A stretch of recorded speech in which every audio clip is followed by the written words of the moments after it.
প্রতিদিন ক্লাসের এক কোণে শেষ বেঞ্চে বসে থাকতো ছেলেটি। ময়লা ইউনিফর্ম, ছেঁড়া ব্যাগ, চুপচাপ চোখ। শিক্ষকটা ভাবতেন এই ছেলেটা ভবিষ্যতে কিছুই করতে পারবে না। সে কখনো সামনে থেকে কিছু বলতো না, না ছিল ক্লাসের জনপ্রিয়তা, না কোনো প্রতিভা দেখানোর সুযোগ পেত।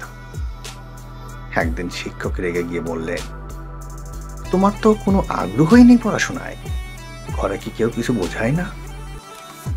ছেলেটা শান্ত গলায় বলল, স্যার, মা হাসপাতালে, বাবা নেই। ভোরে সবজি বিক্রি করি, দুপুরে স্কুল, বিকেলে বাড়ি বাড়ি গিয়ে মায়ের ওষুধের টাকা জোগাড় করি, রাতেই পড়ার সময় পাই, তাও যতক্ষণ চোখ খোলা থাকে। শিক্ষক চুপ হয়ে গেলেন। এরপর থেকে তিনি সেই ছেলেটার পাশে দাঁড়ালেন, দিলেন বই, সময়, সাহস আর ভরসা। বেশ কয়েক বছর পর স্কুল প্রোগ্রামে আসলেন এক বিশেষ অতিথি। সবার দৃষ্টি তার দিকে। পরিপাটি পোশাক, মাথা উঁচু করে হাঁটা, চোখে আত্মবিশ্বাস। মঞ্চে দাঁড়িয়ে তিনি বললেন, আমি এই স্কুলের শেষ বেঞ্চের ছেলেটা। আজ আমি একজন সরকারি কর্মকর্তা।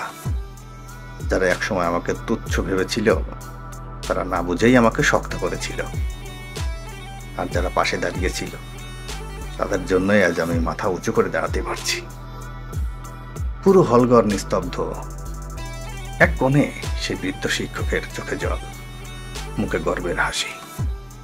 আর নতুন ছাত্ররা আজ বুঝল, শেষ বেঞ্চ মানে শেষ নয়, অনেক সময় সেখান থেকে জীবনের সেরা গল্পের সূচনা হয়।